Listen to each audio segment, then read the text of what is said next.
David Voorhees here. I am super excited. I'm here with Tyler Shields out of the Colorado region. Tyler, tell us a little bit about yourselves. You got a really cool story today.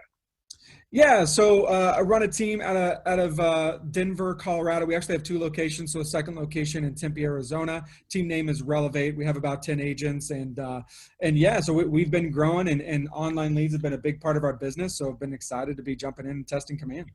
Yeah, so you were using another kind of one of the Ferraris of the industry that is relatively expensive to do online lead generation in the past, correct? Yes, definitely. Yeah, and actually, like we had started like our business on like portal leads and like buying leads and things like that. And then when we saw this expensive third party that was going to give us leads even cheaper than that, we were excited about it. So we kind of built our foundation on these leads that were still relatively expensive, but even cheaper than what we had experienced in the past. So so you told me the story when COVID hit. You made the decision to kind of like, hey, let's test out the lead generation in Command from a Facebook perspective. Yep. And you've been keeping pretty good numbers on that for, I think you've got 2 or 3 months worth of data, right? Correct. Yep. Yeah. So yeah, tell us your results because they're outstanding. yeah, so for us, the moment COVID hit, we decided there was no more excuses to not try out Command leads. We had been seeing it for a while, how cheap they were. We knew there was going to be no difference in quality from the other leads we were buying. The only difference was going to be they were going to be way cheaper. We had no more excuses. So like literally the week after COVID hit, everything started shutting down. We started testing. Well, in the months of April and May, just looking at those 2 months, we generated 975 leads. At $3.60 a lead, which is actually probably slightly less than that, but that's literally just us just testing it and figuring it out. We know we can get that cheaper. We had 25 appointments set, so almost 3% of the leads had an appointment set on them, and 32% had positive nurture. I mean, we had a good conversation. They're still in our pipeline, whether we had an appointment or not.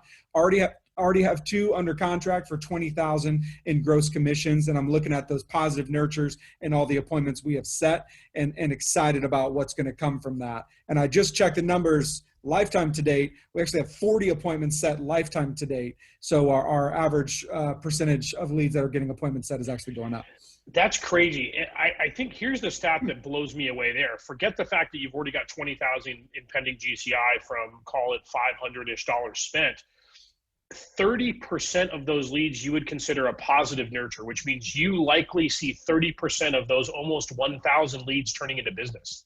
Yeah, for sure. And the name of the game obviously is just, do I have a system in place where I can stay top of mind so that when they're ready, they'll transact with me? But that's 32% that confirmed they want to transact, and there's no reason why they wouldn't work with us as long as we're still around when they're ready to go. So. That's unbelievable. And for the sake of everyone that's watching this video, could you give me one thing? If I'm an agent that's never run an online lead in my life, I've never bought an online lead, I've never done it in Command, what's the one piece of advice we can give them to move forward and do this in a really meaningful way? Yeah, I think that you don't have to be creative. You don't have to invent something. It's just about learning and implementing. Like when we implemented, we just went to Command Your Conversion Facebook page. We just went to where all this information is readily available, and we just watched it, and then we just did it. Like the difference in you succeeding and you and other people not succeeding is just learning and implementing. And so that's what it looks like. Don't be afraid to make a mistake. You can test with $20, and I've run ads that returned 0 leads, and then I fixed and implemented, and the next week they were $1 a lead. And so test, implement, and then don't give up with it. Like online leads, it takes time, it takes patience. And so if you can just understand the value in gaining people's contact information for a couple dollars a lead, imagine where things can go. So. Awesome. I mean, Gary said it in the Red Book, right? Build a database, feed it every day, communicate with it systematically. You're crushing the feed it every day in the tune of like 500 leads a month coming in from Facebook campaigns and Command. Tyler, this has been so awesome. We really, really appreciate it. And we'll hope to talk to you again soon. Thank you, Dave.